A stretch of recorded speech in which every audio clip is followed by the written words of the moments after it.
کیونکہ military to military contact جو ہوتا ہے یا اس طرح کی ڈیولپمنٹ ہوتی ہے and keeping in view Pakistan's military which is known for their responsibility and discipline worldwide. تو اگر انٹر سروسز پبلک ریلیشن کا آفس ایک اسٹیٹمنٹ ایشو کرتا ہے کہ 46 فوجی بمائے 5 آفیسرز کے, because there is a difference between cadre of soldiers and officers, تو 5 آفیسرز اور ان کے 41 سپاہی, تو جو صبح انہوں نے کانٹیکٹ اسٹیبلش کیا اپنی ہماری جو چترال پہ جو چیک پوسٹ ہے, اور ان سے باقاعدہ درخواست کی گئی کہ آپ ہمیں اپنی سرزمین پر آنے کی اجازت دیجیے. نہ صرف ان کو اجازت دی گئی, ان کو سیف پیسج دیا گیا, ان کو ڈگنیفائڈ طریقے سے ان کی واپسی کی تیاری جاری ہے. اور 1 جولائی کو اس حوالے سے ایک انسیڈنٹ پہلے بھی ہوا, لیکن حیرت اس بات کی ہے, اور اس پر مجھے بی بی سی پشتو کے جو اینکر ہیں وہ بھی کافی حیرت زدہ نظر آئے ان کے اس بیان پر, جب شنواری صاحب نے یہ کہا کہ افغان جو ہیں, آپ افغانز کو جانتے ہیں کہ افغانز کیسے ہیں, اور افغان سولجرز جو ہیں وہ پاکستان کا جب نام آتا ہے تو بڑے سینسٹیو ہو جاتے ہیں. تو I was basically shocked at that statement کہ how can a military spokesperson issue such a gigantic statement, keeping in view that their soldiers are surrendering one after another regiment ان کی جو ہے وہ ان کے contingents جو ہیں وہ surrender کر رہے ہیں طالبان کے سامنے, اور انہی سے ان کی فارورڈ موومنٹ کی وجہ سے بچنے کے لیے انہوں نے پاکستان میں پناہ لی. تو I was basically stunned at that development, جو بھی ہم نے ٹویٹر پہ بھی ایشو کیا. تو let see ISPR obviously they keep record, they keep track of every movement and every development. Let's see what they have to say about it. Samira, آپ ابھی افغانستان سے ہو کر بھی آئیں, وہاں کا بارے میں بھی بتائیے کہ کیا منظرنامہ وہاں بنتا نظر آ رہا ہے, کیونکہ جو طالبان ہیں وہ دوبارہ برسر اقتدار ان کا آنے کا امکان بہت زیادہ بڑھ گیا ہے, ایک کے بعد دوسرا ضلع فتح وہ کر رہے ہیں. تو آپ کو نظر کیا آ رہا ہے کہ اب افغانستان کی تصویر بدل جائے گی, کیونکہ جس طرح کا وہاں پر سسٹم آئے گا, اب تو وہاں خواتین ہیں, پورے سسٹم میں ہیں, پارلیمان کا حصہ ہیں, کیا یہ چیزیں ریورس ہو جائیں گی, ریورس ہوتی نظر آ رہی ہیں آپ کو, کیا نیا وہاں پر نظام آپ کو آتا نظر آ رہا ہے؟ عدیل, اس میں نیا نظام یقیناً آنے والا ہے, اور اس میں جو اچھی چیز ہے, آئی تھنک بہت سے اینالسٹ کو میں سب سے پہلے ایک چھوٹا سا اس میں پریامبل دے دیتی ہوں. میں بہت شکر گزار ہوں سب سے پہلے کہ آپ لوگوں نے بلایا, کیونکہ زمینی حقائق ہمارے ہاں people are taking sides and I would definitely try to give you an honest view اس میں کہ افغانستان کی سرزمین پر اس وقت یقیناً ایک نیا نظام نہ صرف آئے گا بلکہ اس کی ضرورت بھی ہے. ضرورت کیوں ہے؟ طالبان بھی ایک چیز بہت اچھی طرح سمجھ چکے ہیں کہ بے شک وہ امارت اسلامی کا نام استعمال کریں, ان کے لیے exclusively under the banner of امارت اسلامی آنا اور ایک مکمل شرعی نظام وہاں پر نافذ کرنا بہت مشکل ہے, ناممکن ہے تقریباً. میں کابل میں تھی, کابل سے تھوڑا سا ٹریول میں نے ننگرہار کا کیا, اور اس وقت وہاں بہت کلیشز چل رہے تھے. It was peak war time, آپ کو یاد ہوگا لغمان میں بھی اس وقت لڑائی جا رہی تھی, بغلان میں لڑائی جا رہی تھی, اور ایئر اسٹرائکس اس وقت شروع ہوئی تھی. یہ میں 27 مئی سے 4 جون تک کے واقعات کی بات کریں تو دا وے آئی لکڈ ایٹ پیپل, کابل میں ایک آئس کریم فروش سے لے کے ایک ایلیٹ کلاس کے politician, member of parliament, civil society ممبران, I held almost 25 meetings in that whole span of time. وہاں پر لوگ چاہتے ہیں کہ ہمیں 2 وقت کی روٹی باعزت طریقے سے ملے, اس ملک میں امن و امان آئے. ایک نصف صدی کے بعد, لڑائیوں کے بعد, جھگڑوں کے بعد, قتل عام کے بعد, وہ لوگ چاہتے ہیں امن ہو, اور امن ہو چاہے جس بھی جھنڈے کے نیچے ہو. لوگ کرپشن سے تنگ ہیں. وہاں پر ایک سب سے کامن چیز جو مجھے نظر آئی, کرپشن کے خلاف لوگ بہت تنگ ہیں. ان کا اپنے نظام سے ایک طرح کا اعتبار اٹھ چکا ہے. خواتین کے لیے ابھی بھی وہاں پر اگر میں بات کروں تو ابھی بھی کوئی اتنے کنڈیوسیو انوائرمنٹ نہیں ہے, مگر خواتین وہاں کی اپنی ہمت اپنے بلبوتے پر اس وقت باہر نکلتی ہیں, نوکریاں کرتی ہیں. بہت باہمت خواتین ہیں وہاں کی. میری وہاں پر بہت اچھی دوست ہیں, بلکہ ملی ٹیلی ویژن کے ساتھ کام کرتی ہیں, شبنم دوران, ان کا میں نے انٹرویو کیا. She was of the view کہ میں پاکستان سے بہت محبت کرتی ہوں, اور ان کا یہ بھی کہنا تھا کہ ان کو اپنی اس نوکری کو جاری رکھنے کے لیے, کام کرنے کے لیے, because she was the eldest sister at her family, تو وہ اپنی فیملی کو اپنی فیملی کے لیے کماتی ہیں, not for just Hare own self. تو ایک ذمہ داریوں کا بوجھ ہے وہاں کی خواتین پر. نوجوانوں کو لے لیں, پاکستان کی اسکالرشپ کا میں اب آپ کو ایک بڑا انٹرسٹنگ قصہ سناتی ہوں. پاکستان نے اسکالرشپس اناؤنس کی 6000, اس کے لیے اپلیکیشنز آئیں کوئی 1 لاکھ کے قریب ہمارے سفارت خانے کو, اور جو لوگ وہاں پہ شو اپ ہوئے جنہوں نے ٹیسٹ دینا تھا وہ 1 لاکھ سے زائد لوگ تھے. دوسری طرف بھارت کی اسکالرشپس اناؤنس ہوئی ہیں 3000, اس کے لیے لوگوں نے اپلائی کیا 7000, اور جنہوں نے شو اپ کیا ان کی تعداد 2500 سے بھی کم تھی. تو یہاں سے آپ اندازہ لگائیے کہ آپ کا وہاں پہ آپ جتنی نیک نیتی سے کام کریں آپ کو ثمر مل رہا ہے. مگر افغانستان میں کابل ہی کی بات ہے, میرا جب ان کے صدارتی محل کا دورہ تھا, میں نے انٹرویوز کرنے تھے وہاں پہ جو اسپیشل ریپرزینٹیٹیو ہے اشرف غنی کے presidential Umar Daudzai, it was very kind of him. انہوں نے اپنے انٹرویو میں آن ریکارڈ بہت سی پازیٹیو باتیں کی ہیں پاکستان کے لیے, and I could not find any spoiler element in his interview. تو this was a positive sign. لیکن یہ بتائیے کہ 6,500 سے 7,000 لڑکے لڑکیاں ہائر کیے گئے ہیں نیشنل سیکورٹی ایڈوائزر کی جانب سے ٹو اسپٹ وینم اگینسٹ پاکستان. تو دونوں ملکوں میں کلیش کی بہت بری صورتحال دکھائی جاتی ہے کابل. سمیرا یہ بتائیے کہ اب طالبان کے ٹھکانوں پر بھی کوئی ایئر سٹرائکس ہو رہی ہیں, یہ وہاں پر کہاں سے ہو رہی ہیں؟ کیونکہ ابھی تک جو اطراف کے ممالک ہیں وہاں پر بیسز تو ملی نہیں ہے امریکہ کو, اور امریکی طیارے یہ سٹرائکس کر رہے ہیں. آپ نے بھی اس پہ کافی کچھ کل لکھا ہے, اس کے حوالے سے ہمارے ناظرین کو بتائیے کہ یہ کیا جو دوحہ معاہدہ ہے اس کی خلاف ورزی نہیں شروع ہو گئی؟ عدیل, in itself it's a very interesting point کہ پرسوں تک میں نے 1-2 ٹویٹس کیے اور اس میں لکیلی میرے پاس I got hold of an exclusive footage of international airport جو ہے کابل کا, حامد کارزائی انٹرنیشنل ایئرپورٹ, اور اس کے اوپر آپ دیکھ سکتے ہیں MQ-9 ریپرز ڈرونز ہیں وہاں پر, ان کے کوبرا ہیلی کاپٹرز ہیں, اس کے علاوہ وہاں پہ چنوک ہیلی کاپٹرز ہیں. اور حامد کارزائی انٹرنیشنل ایئرپورٹ جو ہے وہ بہت کوئی ہیوج ایئرپورٹ نہیں ہے, it's a compact airport, landlocked ہے یہ بھی. اس کے 3 اطراف میں پہاڑ ہیں اور ایک طرف اس کے آبادی ہے جو کہ ان کی شہر کی طرف ان کے رخ کا دروازہ کھلتا ہے.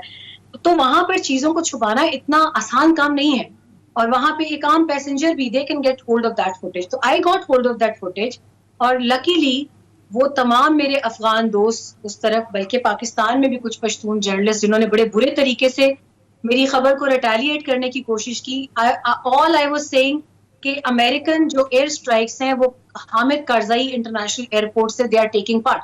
کوئی تیسرا ملک بھی ہو سکتا ہے اس کے اندر, بینگ اسٹریٹجک پارٹنر جو US, کیونکہ پاکستان نے انکار کر دیا اڈے دینے سے. پاکستان اور امریکہ کا صرف گراؤنڈ کمیونیکیشن لائن اور ایئر کمیونیکیشن لائن جو ہے وہ ایکٹیو ہے 2001 کے معاہدے کے تحت. اس کے علاوہ پاکستان ان کو کوئی فیسلٹی نہیں دے رہا, یہ انڈرسٹوڈ چیز ہے. اس پہ ہماری فورن پالیسی. سمیرا یہ بتائیے گا کہ ایک طرف جی اچھا یہ بتائیے گا کہ ایک طرف جو افغان حکام ہیں وہ یہ بھی کہتے ہیں کہ پاکستان ہمیں ڈکٹیٹ نہیں کر سکتا, ہمارے اپنے اندرونی معاملات ہیں اسے پاکستان کو مداخلت نہیں کرنی چاہیے, لیکن ساتھ یہ بھی کہتے ہیں کہ جو افغان طالبان ہیں ان کی کامیابیوں کو روکنے کے لیے پاکستان ہمارا ساتھ دے, وہ ساتھ دے سکتے ہیں. تو امریکہ کو شکست دینے والے طالبان کا مقابلہ کیا کس طرح سے جا سکتا ہے؟ ماریا, اس میں مجھے گلبدین حکمتیار صاحب 2 مرتبہ کے وزیر اعظم افغانستان کے, جب ان سے میری ملاقات ہوئی تھی افغانستان میں ریسنٹلی, تو انہوں نے بڑی انٹرسٹنگ بات کی کہ اس وقت یہ اڈوں والا سلسلہ چل رہا تھا اور Afghan media with full throttle اس کو پاکستان کے اوپر وہ رسپانسبلٹی ڈال رہا تھا. انہوں نے میرے ایک سوال کے جواب میں مسکراتے ہوئے ایک بڑی عجیب سی بات کی کہ وہ امریکہ جو 2 دہائیوں میں افغانستان میں اپنی فل ملٹری مائٹ کے ساتھ کوئی کامیابی حاصل نہیں کر سکا ماں سوائے سیویلینز کو مارنے, سیکشل ابیوز کے, اور there is a list of abuses that were carried by military forces and foreign forces in Afghanistan. تو وہ افغانستان کے باہر سے 3-4 اڈے لے کے افغانستان کا کیا بگاڑ لے گا؟ That holds a very valid point, اور جس کو ڈیفینس ایکسپرٹس اچھی طرح سے ایگزامن کر سکتے ہیں. تو 1-2 اڈے اول تو پاکستان دے نہیں رہا, سیکنڈلی اگر وہ کسی اور ملک سے اس میں فیسلٹیز لیتے ہیں تو ایئر اسٹرائک سے وہ کیا کر لیں گے؟ کیا وہ اپنا سب سے قیمتی, سب سے ہیوی, سب سے طاقتور B-52 بمبار طیارہ افغانستان میں استعمال نہیں کر چکا؟ کیا وہ سینکڑوں ڈرون اسٹرائکس نہیں کر چکا؟ ٹھیک ہے, میرا بریک کا ٹائم ہوا ہے. بالکل آپ کا بہت ویلڈ پوائنٹ ہے سمیرا کہ جہاں پر وہاں رہتے ہوئے وہ کچھ نہیں کر سکے تو باہر سے کسی اور سے اڈیا کر سکتے ہیں. ناظرین بریک کا ٹائم ہے, بریک کے بعد اسے کنٹینیو کریں گے, ساتھ رہیے گا.